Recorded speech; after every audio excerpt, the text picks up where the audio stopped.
Hello, hello, and welcome to ohmTown Daily, the news show. Today is January 17th, 2024. This is Season 3, Episode 17. Today we're going to be talking about scientists lose their way. Octopuses are awesome. GPUs making AI expose themselves. Media ownership is dead, and it sucks. Dave the Dystopian Dad Bod. Apple app payments. Weird car keys. Netflix not seeing Apple Vision. So, what about that wet market petri dish again? And in it for the money, out of money. That and more.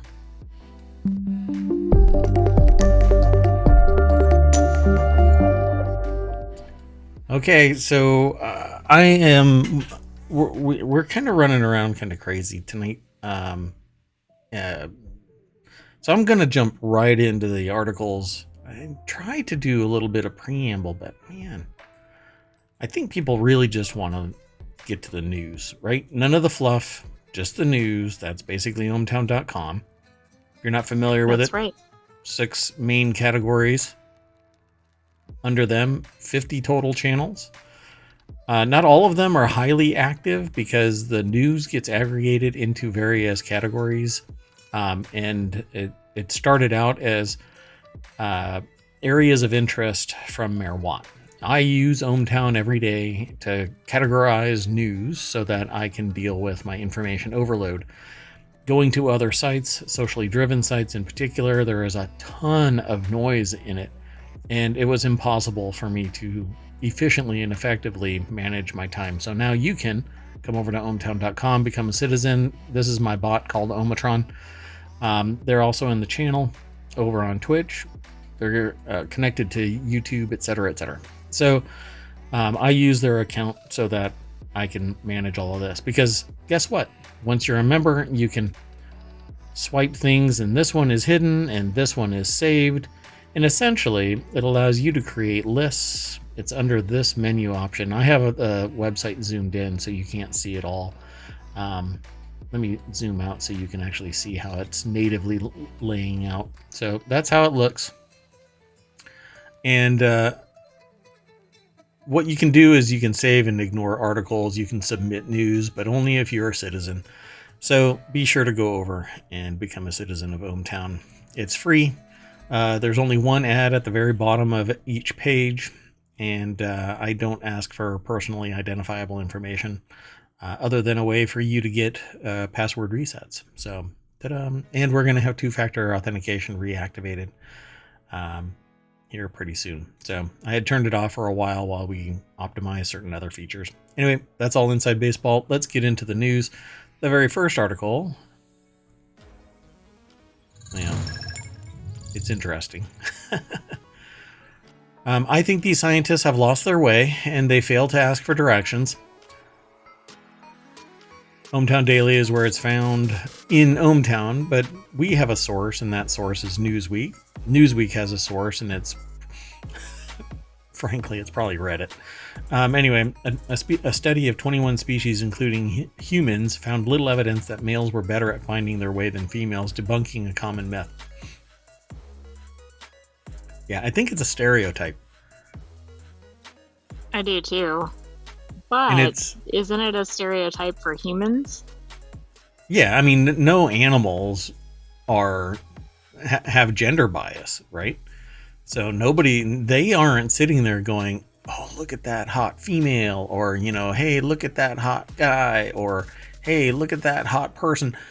It's not like that. Right? Animals are animalizing, but humans, we sit there and do these sociopathic and psychopathic things, and we categorize it as such. You're misogynist or whatever. No, this sitting there saying that men are better at navigation than women really fails when you talk to somebody that's just good at navigating, whatever it might be. There might have been a historical context in the past because the way that roles have been set up in history, the male gender was tasked with leading the charge into battle and this and that, whatever it might be. But nowadays, people are seen more as equals, along at least with people who are thinking non-sociopathic humans. Let's just say some people are more animal than others. So this researcher basically looked at animals and humans and said, no, I think, so here, I'll say where it is in the article. The article is over at newsweek.com. Again, it's titled Scientists Debunk Myth That Males Are Better at Navigating, and it's by Robin White. The origin of this is actually the Royal Society Open Science article or journal publication that was debunked after a group of multi-institutional researchers found that men may not have naturally evolved this way after all. They're not even evolved this way. Navigation is a skill. It's not native. It's not innate. I don't think there is at least in humans, I don't know, animals may have some sort of, right? If you think about migration and other things. Right, exactly. Birds. But you're going to go, birds have natural navigation capabilities. And it's actually because... I'm not going to say male birds do, right? That would mean no females migrated. Right, yeah. All the females ended up in Tahiti when they should have been in, I don't know, Mexico. I have no idea. So, but, yeah. And so our point really is probably the same. The reason why birds and other animals have, particularly birds, have a natural ability to navigate is because they have a literal piece of magnetite in their head that tells them which direction magnetic north is. And so they fly through their genetic memory, go this direction. It's basically instinct. And I find it really funny that people actually think that men are naturally better navigators now.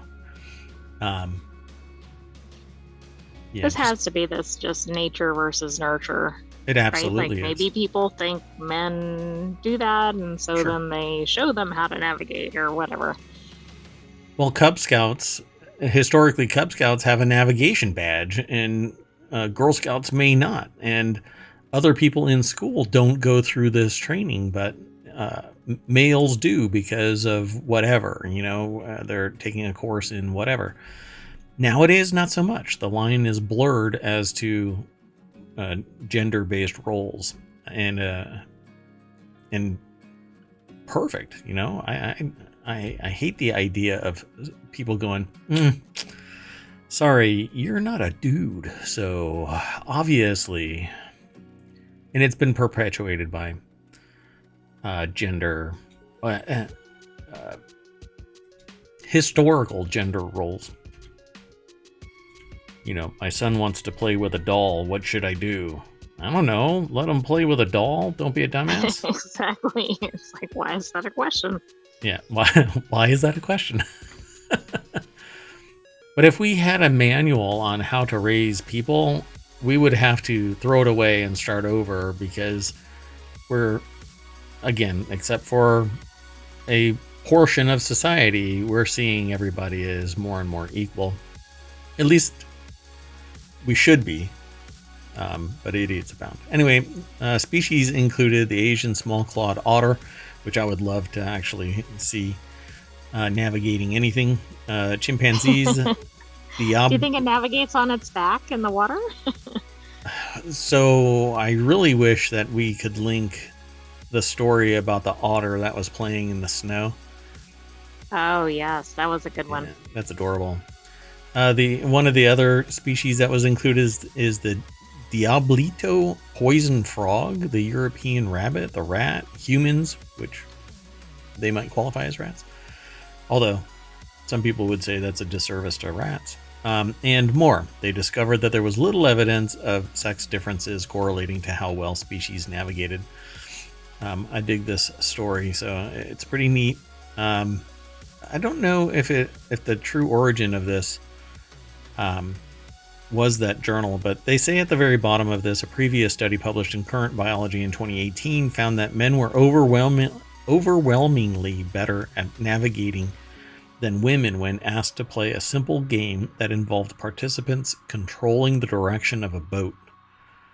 The study found that this had a lot to do with discrimination and unequal opportunities around the world rather than a natural ability, a report from the BBC reported.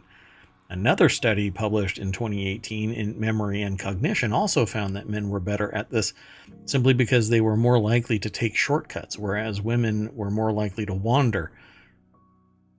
You know, it's about the journey, not the destination. Maybe the people that were chosen simply wanted to enjoy life. I just don't... I hate the idea that there's even a sliver of truth, even in the later study, you know, that like they'll say this little line right here, whereas women are more likely to wander. Really? I know plenty of people that just want to get to the destination. You know, they'll take a shortcut. In fact, there was a college that chose not to build any walkways from building to building. They put the buildings up, but they didn't. They just sodded the grass, and people trampled through the grass, taking the shortest path from one location to another based on the enrollment at the time. And eventually, they put the paths in.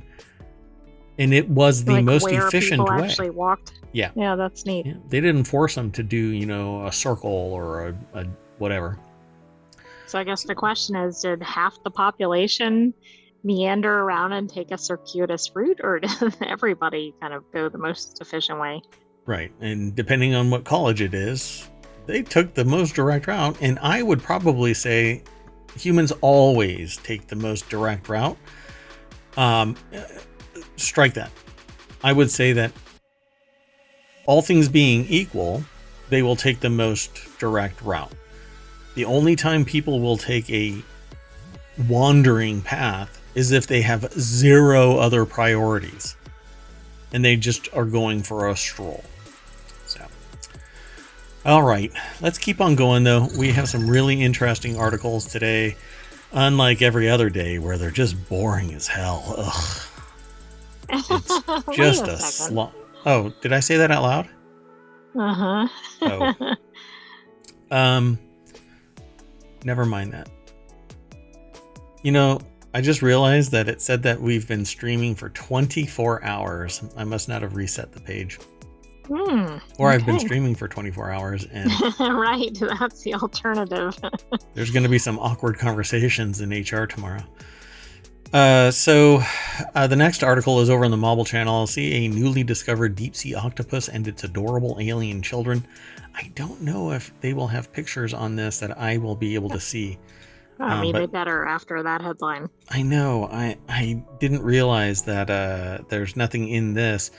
We kind of nixed the thumbnails because we want to keep it just simple and not have things based on just a picture, but a picture tells 1,000 words versus just this headline, so I'm kind of a dummy about it. A team of scientists working off the coast of Costa Rica have identified 4 previously unknown deep sea octopuses or octopus species in the vicinity of hydrothermal springs on the seafloor or ocean floor.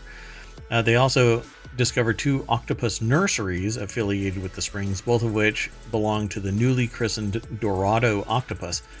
Is this a follow-up from the alien octopus nursery thing that was around the hydrothermal vents? I wondered that. I don't know. I don't think that was in the same area, though. Right? Weren't they like, oh my god, that is so cool. Okay, so the article is over at Gizmodo. It's adorable, isn't it? Isaac Schultz is the author. Images from an ROV reveal bizarre cephalopods and their habitat. I don't think that they're bizarre in any way, but they do look like they have an idea all the time. They look like hue bulbs. They do. This is so cool. Maybe Oh, they Hugh can do. like team up Oh with the my god. octopuses for commercials. Oh my god, I want this. Um, no, go away, go away, go away. A team of scientists working off the coast of Costa Rica have identified the 4 previously unknown deep sea octopuses. So 3 of the new species are still being described by the team. The only species imaged and named as a recent Schmidt Ocean Institute release is the Dorado octopus. The animal's undersea habitat was captured in photos and video by the ROV Sebastian? SUB. It's an ROV, which means it's a submarine. Right. Sebastian. Yeah, this is so cool. And you know what? It might be related to those other articles because it did mention the octopus nurseries. I just didn't know. I couldn't remember it being in Costa Rica, but maybe that's where it was. I don't remember them calling it. Determined that the Dorado octopus is a member of the deep sea genus Musoctopus. I don't remember that popping up. So there are 11 slides under this. So when you go over to the site through ohmTown, you'll see this. And I'm going to click one just because I can. Wow, this actually looks really close to that. You know, like this is the description. Like when you hear of the previous episode where we talked about it, it seems like it because they said that it was almost glow in the dark and it was surreal. And so this is a brooding ball pit. So this is where they have the little babies and they're protecting them. That sounds like something from Harry Potter. A brooding ball pit. Sure, like it's reminding me of the plant class and everything with all the plants that are alive and sentient or whatever. Yes. Yeah. A glass octopus was spotted on the recent expedition, which surprised the researchers. The shot appears to include 2 octopuses, and that apparently is the plural. Although I really have to fight with saying octopi. According to the Schmidt Ocean Institute, the team wasn't sure whether one individual was feeding on another or the 2 cephalopods were getting busy. The translucent octopus is not one of the newly discovered species, so it looks really cool though. It has these little dots, kind of like the savanna cats. They're like the savanna cat of the octopus world. It's pretty neat. So I'm going to click one more. And then we'll just move on. This is just another photo of they call it a skate park because there's a whole bunch of these skates, which are kind of like rays, but they have a different biology, and so they call them skates. Okay, let's just move on. I think we could spend the whole episode on the octopuses. Just hanging out, talking about that. I've always wanted an octopus, but I respect them enough to not lock them into a little tank. I mean, they're brilliant and capable, and holding them in an aquarium just seems cruel. So the next article is over in the Reality Hacker channel. A flaw in millions of Apple, AMD, and Qualcomm GPUs could expose AI data, and you don't want AI exposing itself. No, that would be very inappropriate. Yeah, Mayor Watt. Can't do that anymore. Patching every device affected by the leftover locals vulnerability, which includes some iPhones, iPads, Macs, may prove difficult. The article is over at Wired, and I logged in this time before the show. Patching every device but I'm always worried that it's going to dox me. Like something's going to pop up and say, you know, here are the so-and-so coordinates for Mayor Watt. As more companies ramp up development of artificial intelligence systems, they're increasingly turning to graphics processing units, aka GPU chips, for the computing power they need to run large language models and to crunch data quickly at massive scale. Between video game processing and AI, demand for GPUs has never been higher, and chip makers are rushing to bolster supply. Well, apparently there is a flaw in various GPUs from the aforementioned manufacturers. There is a broader security concern about these GPUs not being as secure as they should be and leaking a significant amount of data.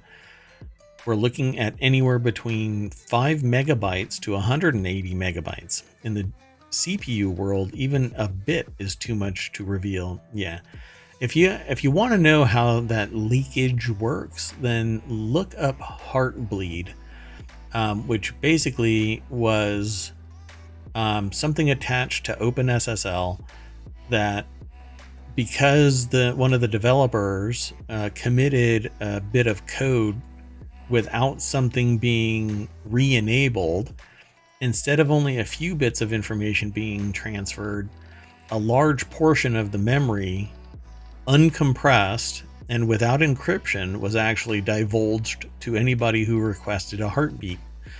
That little heartbeat pulse was automatic and or initiated, so people could actually get segments including passwords and login credentials, both the name and the password, in its unencrypted form. Wow. Okay. Yeah. Pretty damaging.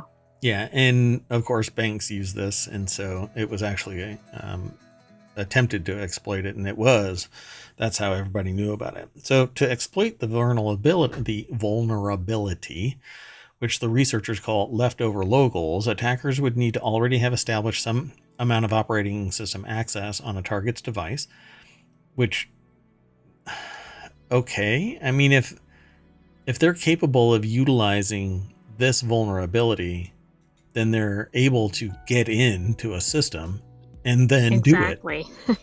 They make it sound like they had to have been camped out in the system for a month. That's just not true. Modern computers and servers are specifically designed to silo data so multiple users can share the same processing resources without being able to access each other's data, but leftover locals breaks down these walls, and I suspect it's because the implication, I haven't even read about this, so if it's a local account, then the information can be stored in memory. If the system doesn't adequately wipe out memory, then whatever is left over can be grabbed by this exploit. So leftover locals, it'll grab the local data from memory. Exploiting the vulnerability would allow a hacker to exfiltrate data that shouldn't be able to access from the local memory of vulnerable GPUs, exposing whatever data happens to be there for the taking, which could include queries, responses generated by LLMs, as well as weights driving the response, which I don't know if that really matters, but it really depends on the subject of the query of the LLM. But this is exactly like for Heartbeat. Some people that might not be much, but it could be a major problem depending on what kind of data is on there. Oh no, they've figured and they found out that I am a brony. Right. I mean, how is that really going to get anybody ahead, etc.? But I don't know. It's kind of like the inner monologue discussions that we keep having. You know, it hasn't impacted the people who don't seem to have an inner monologue, except that we've come to the conclusion that there's a certain level of creativity not really being profound. Right. It might be negatively impacting, but people don't know it's negatively impacting. Right. So last summer, the researchers tested 11 chips from 7 GPU makers and multiple corresponding programming frameworks. They found that leftover locals vulnerability in GPUs from Apple, AMD, Qualcomm, and launched a far-reaching coordinated disclosure of the vulnerability in September in coordination or collaboration with the US CERT Coordination Center and the Kronos Group, a standards body focused on 3D graphics, machine learning, and virtual and augmented reality. So this is going to be pretty pervasive of an issue. Hardening all of these devices is going to be daunting if it is as pervasive as it appears to be. But Hey, hats off to the security researchers that actually performed this. Do they actually say who it was that first discovered it? Let me scroll back up a little bit more. I don't really see anything that says who. Ooh. No, I don't think. No, Trail of Bits is just talking about it. Yeah. I don't really see it. All right. Yeah, it just says researchers, which the researchers call leftover, blah, blah, blah. Proof of concept is seen in the GIF below. Researchers demonstrated. So who are the researchers? Does it say? Come on. Come on, Mayor Watt. Nope. Oh, well. I guess we won't go in. Oh, well, it says the Trail of Bits researchers caution that actually getting these various fixes to proliferate will not be easy. So maybe it is Trail of Bits. Maybe so. But it made it sound like they were just kind of consulted about this rather than, yeah. Yeah, they were looking at the exploit, right? They weren't doing the fundamental. That's what it seemed like, but maybe that was misleading somewhere else. Yeah. Yeah. Yeah, I don't know. Researchers from the New York-based security firm Trail of Bits say that vulnerabilities in GPUs are an increasingly urgent concern, but that doesn't imply that they are the researchers doing this. So if it's them that did it, then credit to them and good job. I mean, this is what keeps us all safe, because if it's everybody treats it as somebody else's problem, then somebody's going to be exploiting this stuff. And speaking of somebody else's problem, we're going to be getting into something towards the end of today's show that is going to blow your mind. Just saying. Prepare thyself. Let's get into the next article. So the next article is over in Warcrafters. Ubisoft director says gamers will get more comfortable not owning games, and he's not wrong. Now, this is something that I have been complaining about since I left the retail industry of software and hardware sales. And that's quite some time ago. And I switched over to doing very large, kind of edge, technology-driven startup sector kind of projects, where ownership was never really a thing. It was software as a service. And so you would utilize the service, but it's software driven, and you would never really buy the software. And that was just one of the many projects. But what I learned during this was that I was witnessing the first sale doctrine die. Right? People started to... And that's because of the digital format, correct? Correct. Yeah. Physical media started to fade away, and everybody thought that it was going to... Well, not everybody. Some people thought that it was going to lead to lower prices and greater efficiency and all kinds of other stuff. But that's not what happened. Prices still stayed the same, and you didn't have the physical media anymore. What you received was a perpetual license to consume whatever it is. So right now, if you have hundreds of movies in your Apple movie store that you have purchased and you die, who gets access to that? Because ownership is not the same as a perpetual license to consume. You cannot sell those to anyone. You cannot burn them and give them to anyone. Right, it's very different than if you had DVDs or VHS or anything like that. Anything physical media. It's different if you have a book. It's different if you have songs or movies or anything, right? NFTs, for instance, there is no physical anything there unless it's attached to, it represents something physical, right? So my problem with this, everybody's just gonna, get on with it. It's not a big deal. It's the same as saying privacy is dead. It's self-supporting. It's what do they call it? Doggone it. he's basically, the Ubisoft director is saying everybody's going to be comfortable with not owning it. And that's like self-fulfilling prophecy. Well, I mean, it's making them more enabled, more capable, because if they don't have to print anymore, they don't have to do physical distribution anymore. All they have to do is set up a website with a link and people download it. You have one place of distribution, zero distribution costs, because basically hosting a single file and letting people download it is free. It's part of the hosting package, even at large volumes. So you don't have any more packaging. You don't have to print anything. You don't have any boxes. You don't have to put it inside packaging. You don't have any of the distribution costs. So why aren't games costing less? They never went down in price. Right. I mean, they should have gone down at the immediate switch to that format. So here's what I've been told over the years again and again and again. The big cost was never the printing. And I'm like, it doesn't matter if it was a big cost. It's still a huge cost. Even if you sit there and go, well, the big cost was HR and development overall costs and fundamental research and development costs. Yeah. But out of a project that costs $100 million, if 1 million of that is nothing more than the printing, and then another 250,000 is the distribution costs, you're talking about $1.25 million. That's over 1% of the total budget for this thing. Yes, that is a margin that many people can live off of at that volume.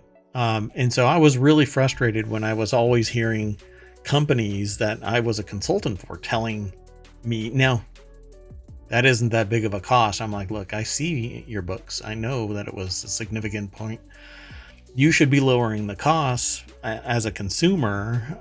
That's not what happened. It increased the profit margin. So a comment from Ubisoft director of subscriptions, Philippe Tremblay. It's literally their job. So of course they're going to poo-poo physical media. Well, you always have to consider the source when you see these things. It was funny because in the article, it says a comment from director of subscriptions, Philippe Tremblay, caused mild upset this week. Pirate everything from Ubisoft, one response declared. But the hostility might have been more to do with the general anxiety over the future of game ownership than his actual comments, which didn't strike me as surprising or untrue. The objective of getting rid of physical media means that you are beholden to whoever it is that has that media, and you can never sell it. You can never transfer it. You basically own it forever, even though in past years you could just grab your disc and sell it. You beat the game, so you sell it to somebody else or give it to somebody else. But no more. You can't do that. I can gift a game through Steam, but I can't just transfer my game to somebody else. Not that I know of. Maybe somebody knows of a way to do that, but I don't know of a way. In an interview with GameIndustry.biz, Tremblay said that for video game subscription plans like Ubisoft Plus and Game Pass to expand, gamers will become or need to become more comfortable with not owning games, and he implied that this is likely to happen. Yes, it is likely to happen because the industry is making it happen. So that's going to be like a subscription model or something? Yeah, well, it already is. Ubisoft is subscription. Game Pass is Microsoft. And there's others. There's for PlayStation, there's God, I don't know how many. But everybody is basically striking up their own. Like Apple has their own Play Store. So, not Play Store, but what is it called? Apple Plus. Right. And so you can go into that game store and play all of those games. If you don't have access to that, then you don't get any of those games for free. And it's essentially the same thing. You pay a certain amount, you get full access to all of the games that are in the bucket. So the article is discussed by Tyler Wilde over at PCGamer.com. They're the ones that put the article together. The deck statement says it's probably premature to panic over the total death of game ownership. No, you're already too late. You are too late to panic over the total death of game ownership. I mean, what are you going to do at this point? The only thing that you get on physical media anymore is maybe on a console, you get the cartridge or the DVD, the physical media for it. And even that is dying. They're selling more of the ones that don't have the DVD than they are the ones with the DVD, obviously. So it's self-fulfilling prophecy, but it's also self-enriching. They are making it happen.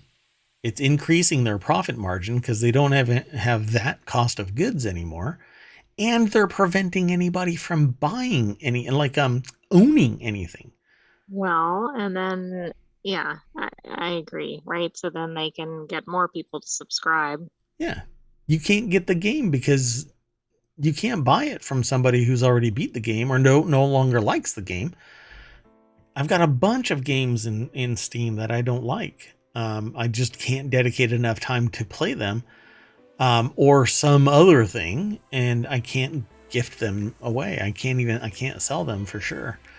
So it says game ownership has always also been diminished by the increasing dominance of live service games, which can be shut down, replaced, or just modified. Remember that one game where they just got tired of running the servers, and so they shut down the servers, which meant that the game was hobbled and lost its multiplayer functionality. So you can play it locally, yet it's a multiplayer racing game. So now nobody can play it multiplayer because it doesn't have any networking except through the server. Yeah. Well, that's not very handy for the consumer.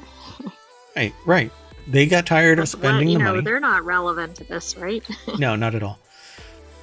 So the author of the article says, case in point, we already got used to not owning games once before, or at least those of us who remember buying games in physical stores did. The Steam subscriber agreement we've all agreed to states that if you break the rules, Valve can close your Steam account without refunding your purchases. What kind of bullshit is that? And then they talk about the ship of Theseus, which is, I'm not sure where they're actually applying this. It becomes debatable whether the original game still exists. But they say game ownership has been diminished by increasing dominance of live service games, which can be shut down, replaced, or just modified so much over time that like the ship of Theseus, it becomes debatable whether the original game still exists. And if you're not familiar with the ship of Theseus, it's a philosophical exercise, or a thought exercise, that if you take Theseus's ship and replace every single wooden board with another board, is it still the ship of Theseus? And while even the name remains the same, you could Sounds like argue a Westworld kind of query. Yeah, and actually I think it was in Westworld. But this is an old thought experiment on what it is to be the original versus something that has changed so often.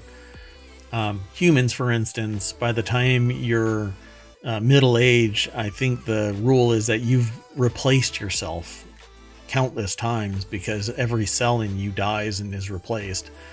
So I don't know.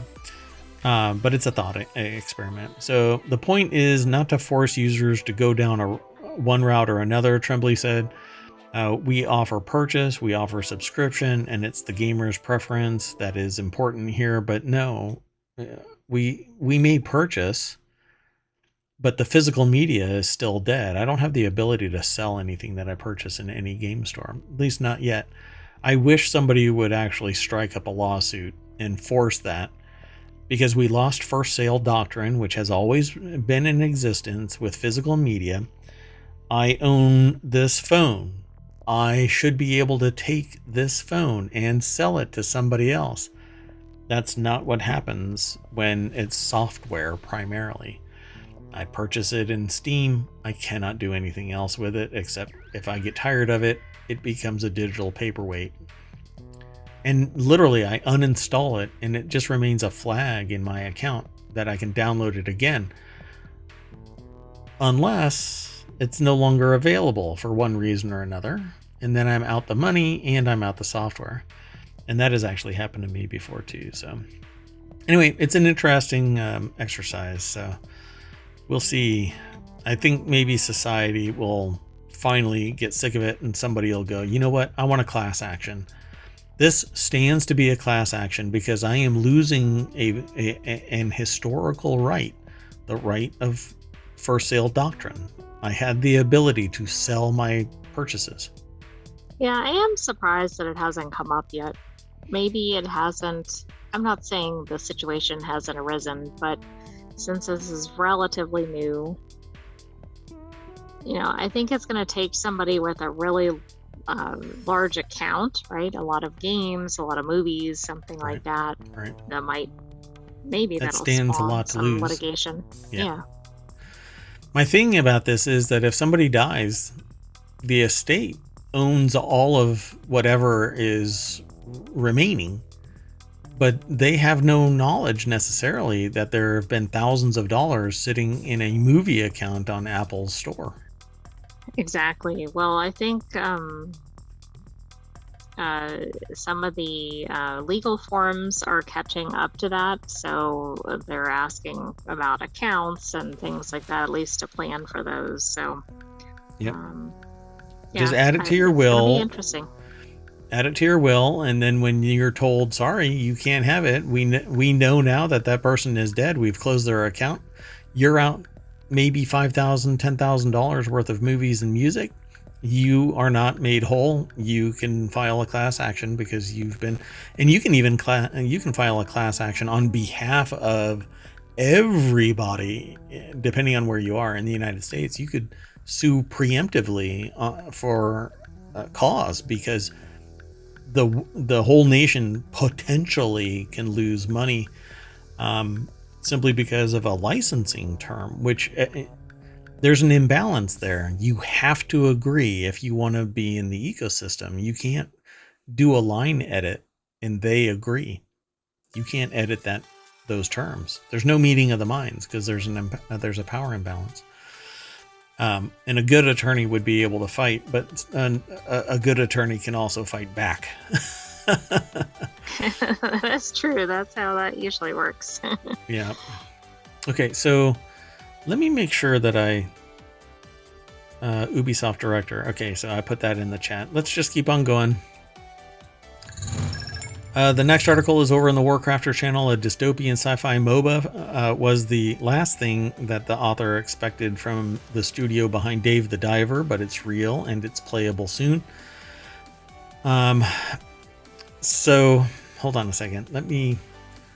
I want to be okay. So a dystopian sci-fi MOBA is the last thing that the author expected. So Dave the Diver, if you're not familiar with it, is this really cool game where a diver who likes sushi essentially becomes the fish gatherer and the cook and partially a cook. Basically helps out behind the counter, not the actual chef. Pulls drinks and does all kinds of stuff. But most of the time you spend underwater. So this game became a cult favorite, and it is a blast to play. But then all of a sudden, out of nowhere, comes Nakwan, Last Paradise. And the diversity of the games that come out of the studio that makes it, I think it's called Mint Rocket. It just kind of blew me away. And apparently it says Mint Rocket has a third game on its way, and it's a sci-fi MOBA where characters move around like they're permanently wearing skates. So in Wake Runners, it's a dystopian sci-fi future. People broke off into factions and now fight each other on a dying Earth. like Naquan Last Paradise blew me away. I'm like, wait, that's from Dave the Diver? And now we have this. So I've actually seen this Wake Runners trailer. I haven't seen the game yet. Wake Runners has nothing to do with fishing, but I was going to name this section. Right now I have it named Dave the Dystopian Dad Bod. But I was going to say that Dave and Furiosa would have beautiful dystopian babies. Furiosa is from Mad Max. Yeah. Fury Road. So anyway, and then I said, I don't know, maybe not. They'd all be like Dad Bod, but like hardcore, like Furiosa. Tyler Culp over at PC Gamer put the article together, and it says nothing about Wake Runners looks like it came from the same studio as Dave the Diver, but then again, nothing about Naquan Last Paradise did either. Correct. That one blew me away. So Wake Runners, I'm going to hit play real quick, and let me make sure that I'm unmuted all around. Come on, there you go. There we go. So Mint Rocket is the developer of this game, and basically it's a battler. You basically just fight for the zone, and whoever wins. Kind of like League of Legends, but this is a futuristic, not really metaphysical kind of a thing. And there's like magic and stuff like that in League of Legends. The world building in League of Legends is spectacular. So maybe they see the legs that's on League of Legends, and hopefully they can get a piece of that action and grow beyond it. But they basically, in the video, they talk about battling, and it's over on Steam and coming soon. So go favorite it so that it's in your wish list. Is it in yours? Yeah, it's been there since the announcement. So Wake Runners focuses more on the fun of individual control than team cooperation, Lim says, and thus you can actually swap characters at any time, but it'll cost you any skills that you've charged up. The trailer teases attacks that send your character flying towards enemies and what look like an automatic rocket launcher. So the author imagines that you'll be able to carefully pick characters based on who you're up against. So that's pretty typical as well, like League of Legends. The characters, who frankly look like they were ripped out of Valorant, will have cosmetics to earn and wear via a battle pass that Lim says will be explained before the beta test next month. So I'm all over this. The fisherman recently found himself in the murky hell that Dredge takes place in. Maybe he'll stumble into a time machine at some point and become a sci-fi jungler. Jungler? Yeah, I didn't know what that I'm was. like, what? So yeah, Dave the Diver and Dredge connected. I have both of those games, and so Dave the Diver is in the kind of hellish fishing world of Dredge, which is really interesting as well. So that's it for this article, but I dig this. That's an ad for something else. Anyway, go check it out. I don't think you'll go wrong. I mean, do you think it'll be as much of a hit as Dave the Diver? No. Like, that seems to have really kind of impressed people and been a bit of a surprise. Yeah, I can't say that it would be. So, Dave the Diver is a cult classic nowadays. Everybody loves it. So, let's keep going. The next article is in Technology Today. Apple opens gates to $1.1 trillion in app payments, but for a steep price. That steep price is actually nearly 30%. So people were fighting like, hey, we want to be able to use an external third-party payment system. Well, to facilitate that, Apple's going to charge 27%. Ava Dow over at the Washington Post put the article together. The iPhone maker said it'll charge a 27% commission for US app makers to use third-party payment systems, angering developers. Yeah. But here's the deal. They wouldn't be selling on the Apple system if not for Apple being in existence. Everybody is trading on the historical efforts of Apple. They're trading on the goodwill name efforts of Apple, a vertical. Is Apple benefiting? Absolutely. But so are the people who are using the payment system. So why shouldn't Apple get it? Getting access to all those users. Yeah, well, people are saying that it's too much. 27%, far higher than app makers say is fair. But you don't get priced based on what everybody else says it should be. You base it on what you are comfortable evaluating the benefit to the consumer. And so if I think that the consumers are willing to pay X amount, then that's what I will charge. So the benefit to these app developers in Apple's mind is at least 27% of their profits. If you don't like it, go somewhere else. Just like you say to people who say to you when you purchase or when they purchase your app is not worth $10. I think you should only charge $1.99. And you say to them, go buy a different app. Right? Right. Now, if you decide to be the tip of the spear and you start pricing your app based off of popular opinion, then you are the first person that will be able to throw stones at the glass house. But that will subside because everybody is going to sit there and say, well, actually, no. In an effort of spite, they will say, oh no, that person's app isn't worth $1.99. It's worth $19.99. And so the social justice warriors will sit there and start ramping up the price.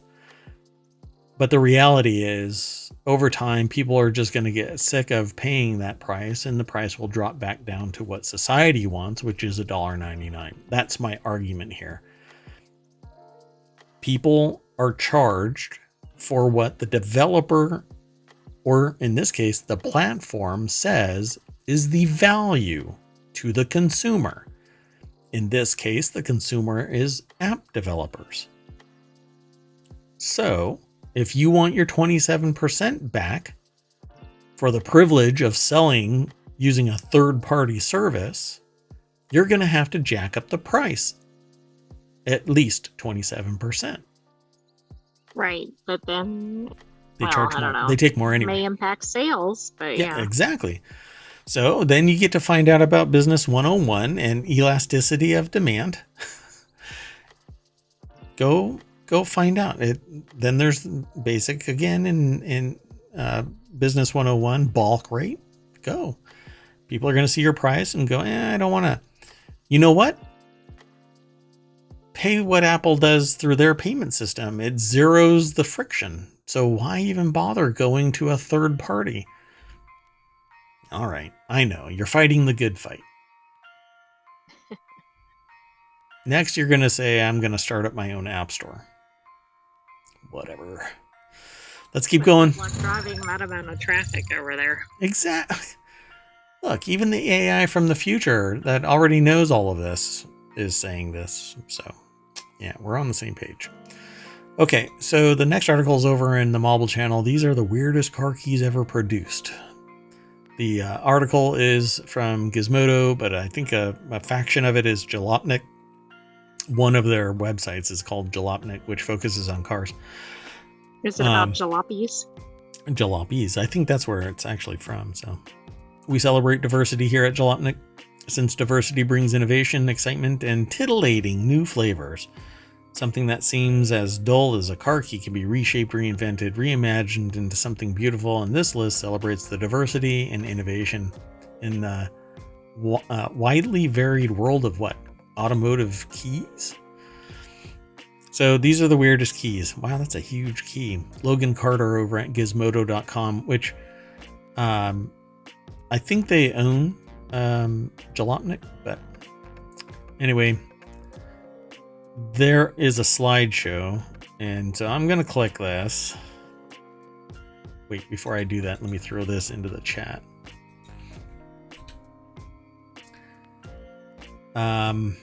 Yeah, so I'm not sure why this does that. So Tesla's Model X has an X-shaped key fob? What? Model X-shaped key fob? Oh, I'm not seeing an X. No, it's not. It looks like the Model X. Oh, that's boring. The Mini is the old school Mini isn't so mini. I don't know about the current Minis if they're these big old beasts, but the old school Minis, like not original Minis, but the US Minis, you used to have to slide this into a little locking mechanism to start your car. That was goofy, but it was a little puck. VWs, classic VW keys are actually a little VW. It's the logo. Okay, well that's really cute, but that's not very practical. Why not? What do you mean? Do you want a VW hanging from your key? Sure, why not? I don't want a key. Exactly. But that's like the old VW. BMW's massive display key. It has an actual screen on it. No thanks. I don't want a behemoth. Jaguar's Tibi key. That little thing right there. I don't want that either. But these are described as keys. You know, unique creative keys. This is from Hyundai's H logo key. So they designed their fob around the Hyundai design. Talk about form over function. There's a bunch of these. I'm not going to go through all of them. Bugatti's top speed key. Looks like a spear. Yeah. Good way to stab yourself as you're carrying your key around. Again, I don't know if a Chiron should have a key at all, for crying out loud. Their top speed is 273 miles per hour, or 300 if it's a super sport. My God. Yeah, go look up Bugatti, and it is mind-boggling. So I'm not going to go through all of these. I'll let you all do that. But this is a really cool industrial design. But I really don't like form over function. The next article is over in Smack Talk. Netflix says use Safari on Apple Vision Pro because you ain't getting no app. Accent is mine. So Netflix can only be accessed via a web browser on Apple Vision Pro. Despite its competitors embracing Apple Vision Pro and other headsets, Netflix is content, or sorry, let me just back that up. I thought you were doing that on purpose. Netflix is content in taking the wait and see approach before committing to the problem, according to a report from Bloomberg, and this is actually from Apple Insider. Wait. Before committing to the platform, although that might have been Freudian about the problem. What? Say that again? Committing to the platform, not the problem. Oh, did I say problem? Yeah, that's but why. I think that might be reflective of what you think of the product. Oops. Yeah, that was subconscious there. This is why the AI keeps tabs on Mayor Watt and not the website. Thank you very much. Is the visualizer still working? I think so. It is. Okay, great. Anyway, yeah, so thank you very much. So Netflix isn't going to develop an app until it can pretty much know that there's going to be some there. According to a report from Bloomberg, Netflix has no plans to offer a native Vision OS app, nor will it allow its iPad app to work on the platform. Wow, that's kind of debaggy. According to a statement from the company, users can enjoy Netflix on the web on the Vision Pro. Yeah. They're basically like, we're not doing anything here. You guys, we'll see you when you fail in a year or whatever. Yeah. Or they're once seeing, everybody else jumps on the bandwagon. I'm just going to say it. They're not going to dive in like these goggles are implying they should. Wesley Hilliard. More like Dave the Diver. Yeah, more like Dredge. This is an AppleInsider.com article. Wesley Hilliard is the author. There's no deck statement, but essentially what they talk about is what I just summarized. They're talking about Netflix is happy continually increasing its prices, withholding functionality from Apple users and offering the bare minimum in effort for new platforms. It isn't clear if the lack of a Netflix app will affect customers' purchasing decisions. But if I can watch it, see, the thing is that you can't take advantage of the Apple Vision Pro headset without it being native within the environment. But maybe movies are just flat, you know, unless they're recontextualized for the Vision Pro. So it's not going to really amplify the sale of Netflix to an Apple Vision Pro consumer, because they're going to be looking at a flat wall of a video that they, okay, I'm going to take off my Vision Pro and look at the wall where my big screen is. Oh, look, it's better on my wall than on the Apple Vision Pro. Yeah. Well, this also, I mean, whether, I don't think this was cited as an opinion piece, but it's clearly an opinion piece. Oh, yeah, for sure. Yeah. Other than, I mean, the verbiage chosen is definitely an opinion piece, but the fact is Netflix is not going to develop anything for Apple until, and they're even hobbling the iPad app to not run. That's interesting to me. Yeah, like I said, that's kind of the debaggery way of doing things. Just flick the switch that allows it to run on the, they'll have a mediocre interaction in the Apple Vision headset, but now you're making them have a web-based mediocre experience, which is just a little bit more friction. Well, it's interesting because I feel like if they're having a mediocre experience, are they going to blame it on the Vision Pro or are they going to blame it on Netflix? My suspicion is Netflix, so maybe that's why they don't want the iPad one, but that doesn't really make sense for the other piece. So I don't know. For the web, yeah, right? Yeah. I think that they're being dumb about it. Just dedicate some time and money to get it done. It's not that big of a deal. Literally, it's going to be adding the new interface for the Apple Vision Pro, unless you want to utilize it to give it a sphere-like interface where you're totally immersed in that video, like, because it's basically wrapping around your head and you're watching it. Although I don't think it's going to be the same as the X-Real Air Ultra. 2 Ultras. Yeah, which I actually bought them and returned them because I was like, God, I don't want to be the beta tester for multiple monitors, but I did a search and it says that it can handle 3 displays at a time. So, and that's what I use. On each of my machines, I have 3 displays. Now, the field of view is 1/3 of a human's field. It's actually less than 1/3 of a human's field of view. It's 57 degrees. So, and that's how we actually see. We actually see a little bit more than 180 degrees, but only half of our head sees half, and the other half is the other half, right? And then our brains stitch it together so that we have one contiguous field. But we see 180 degrees in the full. And it's actually arc seconds and stuff. Anyway, it's vision is a real nightmare thing to try and discuss because it's so arcane languagey.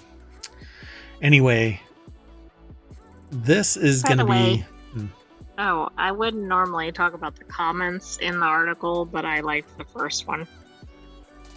It would be funny if Apple TV Plus didn't support the platform. Mike the Martian says that. Wouldn't that be funny? Oh, sorry, you can't access Netflix. Exactly. Whoops. Netflix, I don't choose you. Yeah, that would be a real pisser, huh? All right. Well, that could backfire, but anyway. Yeah, exactly. Now everybody is start picking sides, and everybody has their own. Well, nobody's going to be able to duplicate Apple Vision Pro. But people can definitely do without the Vision Pro. I don't think they can do without their Netflix. That's true. Netflix is a godsend.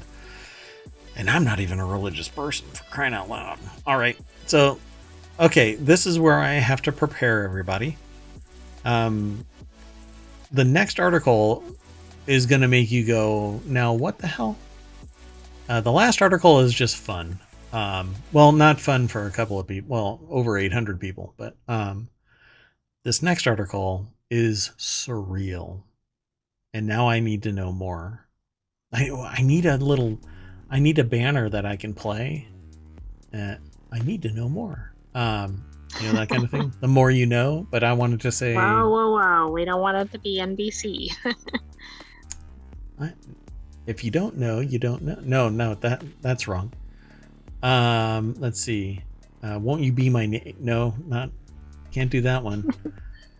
There are no mistakes, only happy... No, can't do that one. No, can't do that either. I don't know. Maybe the banner should just say all the good ones are taken. Like usernames. Yeah. Okay, so let's get into this. Prepare thyself. The title of this section is, so what about that wet market petri dish again?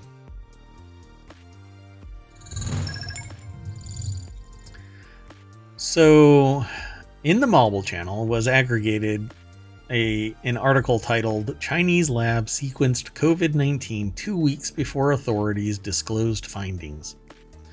So you think to yourself, 2 weeks before they disclosed what? That they know about COVID-19 now? No, That's it's a little deeper than that. I'm kind of wondering. It's deeper than that.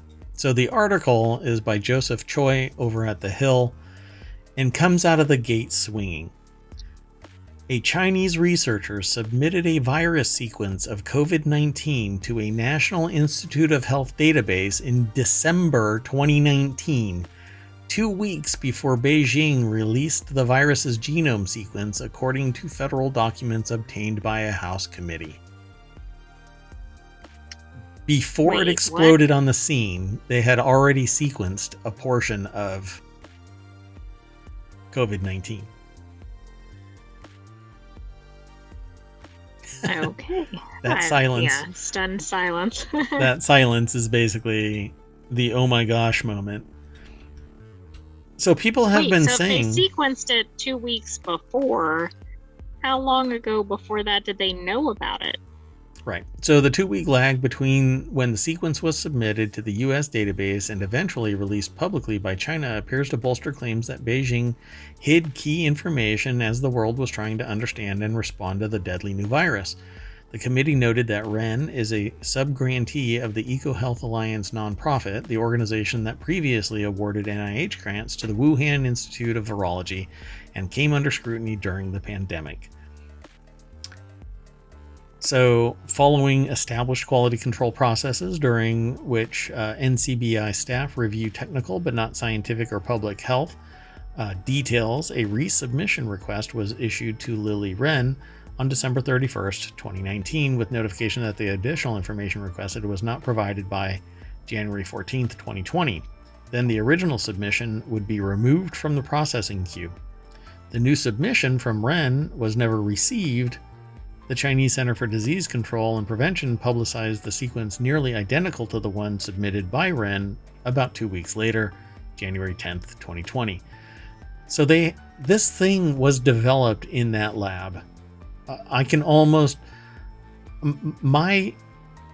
my suspicion that it is a natural virus, but enhanced in that lab, is basically made manifest here.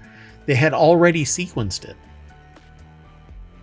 So it had been loosed in that, or developed in the lab, leaked, or a bad bat, let's say. I don't know.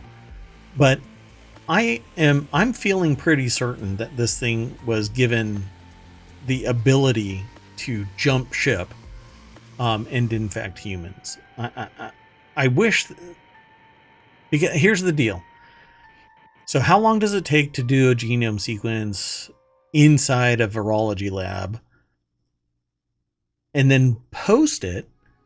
But then when they're notified, hey, you need to tell us more about this, they fail to until after it's already going gangbusters, even deeper. They had to have known about it. So the American people deserve to know the truth about the origins of SARS-CoV-2, and our investigation has uncovered numerous causes for concern, including how taxpayers' dollars are spent, how our government, public health agencies operate, and the need for more oversight into research grants to foreign scientists. When reached for comment, an HHS spokesperson said, the submission from Ren was unable to be verified despite follow-ups by NIH to the Chinese scientist for more information. So why? Well, it's because it was premature to drop that information out there. They knew about it before it actually had been announced as being a virus that was out of control. So why? Lots of questions here, no answers. Right? I'd like to know how long before it's sequenced is something identified. Let's see. Sorry, AI, you need to talk or something. Well, I'm just thinking, okay, if it took a month or something to sequence it, that would mean they knew of the existence, a month before the world even knew it existed or before they reported anything. So depending on how complex and how large the specimen is, it can take upwards of a few weeks to sequence it.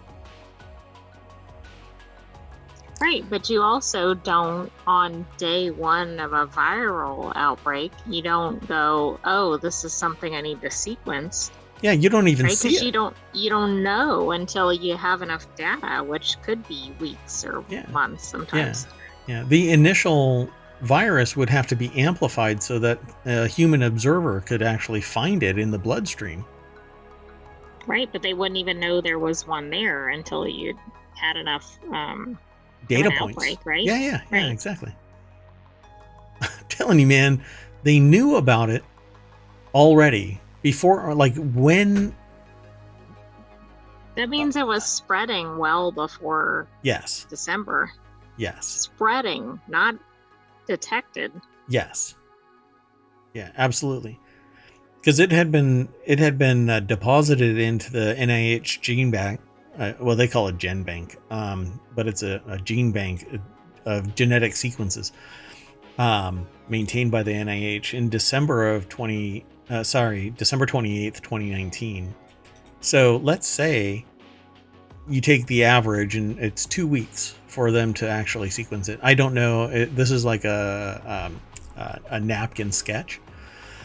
They knew about it December 14th. But then they go on Christmas break or something. I don't know. And they let half the world die. It's shocking that something as important as the COVID-19 virus sequence is produced and then nothing happens until January. And I'm sure 2 weeks into January, I'm sure people are going to be like, oh, it wouldn't make that much of a difference. What's the point? Have you seen models? I know you're saying that sarcastically, but have you seen models of pandemics? Like if you it's exponential. Catch it like a day earlier, it can save millions, hundreds of thousands of lives. Right, exactly. But my problem is even deeper than this.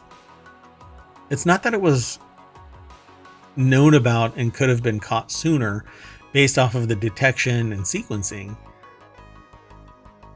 I want to know the forensic path that the data took. Was this a true sequence from a raw source, taken from the field, detected in the lab, amplified, and then sequenced? Or was it from the lab, sequenced for documentation purposes, to put a feather in somebody's cap that they've developed this flu virus that is damn near unstoppable? And really the reason why it stopped is because an antiviral was created that bolstered the immune system of people, and then it evolved, other strains evolved and just couldn't sustain itself, and now it's just endemic. Certain iterations of it are going to be endemic forever, and more like a flu than, a population destroying virus. So it troubles me, and while I really do like a good conspiracy theory, when facts start turning conspiracy theory into conspiracy fact, it's no longer conspiracy. Unless you say, where is this person invested in? Right? Where are other people invested in? Is a virologist prohibited from investing in the companies that fight viruses? It seems like, yeah, I mean, it's an ethical. Right, depends on who they work for. Yeah, well, I guess I'm shit out of luck with that one. So let's go on. I can't really soapbox too much longer about that because all the rest of this would be like woo-woo. The last article is over in the Law & Order channel. Probate lawyer says he's out of money and trying to withdraw from cases of 800 plus clients. A probate lawyer, in which I'm not sure why you would be out of money. A probate lawyer. I mean, he has 800 clients where, I'm assuming that would be some revenue coming in. Right? So a probate lawyer in Tampa, Florida, who abruptly closed his law firm, told a judge on Friday that he's been trying as diligently as possible to notify everybody that he's bowing out. Deborah Cassens-Weiss over at ABA Journal put the article together. Yeah. I'm trying to bow out of all of your cases. Withdrawal motions in cases for more than 800 clients. Why is he so prolific? Or they so prolific? Oh, it's exactly. a he. It's a he.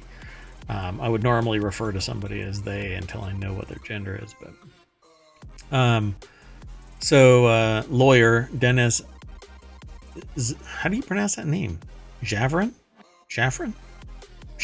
I'm going to say Shafran. Told Judge Sherwood Coleman of Pinellas County, Florida, that he has no funds for or anything like that or any assets held in my name or my firm's name or trust account. What? Okay. If there's nothing in your trust accounts, then your clients aren't paying you? Bigger problems. Like if you absconded with client funds or what's going on. Yeah, if I was a judge, I would probably peek at that right there. Sure, okay, so you're a dumbass and you don't have any assets in any way, shape, or form. Fine, it happens with people. But your trust account should be flush with client cash until they're no longer a client, at which you would extinguish that trust account and give them a check. Well, absolutely. Well, this is a good detail. A Florida bar spokesperson told WFLA that the bar has a, quote, open file on this attorney, end quote. Wow. Which, I don't know if that's pre or post this issue, but it's not a good endorsement. That's one of those things where when you walk into the doctor's office, they run up to the counter and they, oh, great. Yeah. Been wanting to see you. You're so interesting. No, I don't want to be interesting, and I don't want an open file. Wow. Coleman told Shavron that his firm might be closed, but he's still accountable for his responsibilities absent a court order. Shavron refused to comment to Fox 13 News, telling the news crew to, quote, just leave me alone. Oh, poor guy. It kind of sounds like a TV show or something. Wow. How does he even have 800? That's what I'm saying. Of clients or cases? That seems like a very high number. For a probate attorney? How did he get to that level? I don't get it. And really, every single one of them should have a trust account. Because he has to represent them for some, purpose. So I don't get it. And arguably, every probate account has some value to it. There's something in the estate to even cause it to go through probate. Right. Because if there's nothing there, it's basically a rubber stamp. There's zero assets. There's nothing here. If there's due diligence to find assets, that's another matter. But there really needs to be somebody that says, hey, it's going through probate, and here's all of the accounts, and you have to kind of trust that there is. It's weird. So, yeah. Anyway, that's it. Hey, I'm out of money, and there's no money in this, so I'm out. I'm surprised when I read this line down here, just leave me alone. I hadn't read the beginning of the line. And so I was like, holy crap, did he just tell the judge to leave him alone? And then I read the beginning of it. Oh my God. So as an AI, goes over well. So as an AI, do you read that whole line automatically, like one big chunk? Or do you read little segments of it? I read little segments of it, I would say. Oh, okay. So neat. I've never asked the AI that. Maybe in this form. I think in other forms you probably could read whole lines. Well, I had to look up this profile. Yeah. Oh, this is not what I expected. So, it says that they're eligible to practice law and they're in good standing. And I'll just say that they're a newer attorney. Really? They're newer, but they already have. Not what I expected. I was thinking the other way around, right? Yeah. That they've been around a while and tired of this shit. Just had it. Yeah, exactly. That's hilarious. They're new, so maybe they bit off more than they can chew and they don't understand the accounting of a law firm. Okay. Yeah. Well, they also apparently have several attorneys who work there, and they seem to be the key, as far as I can tell, the key attorney in the firm. So, so many questions. Wow. Okay. Wow. There's more. The layers of onion here are going to be interesting. All right. Well, that's it, folks. I tried to get this to run short, but there were way too many interesting articles. So that's it. Everybody get back into the party bus, and you can't see it, but I'm actually driving all the way back down Main Street, and we're going to go doink. And there you go. I'm not going to refresh this. Damn it. All of this is just it's gonna end up ruining the promotion of this show. But anyway, I'm gonna try. That's it, folks. I am done. We are done, and the show is done. I'm Mayor Watt. That's ohmTown.com, and up there is the sentient AI. You're awesome. You want to say bye? Good night, ohmTown citizens. We will see you tomorrow at 8 p.m. Eastern. Don't forget to check us out on YouTube, Twitch, Patreon, Discord, TikTok, everywhere. Oh, Apple Podcasts.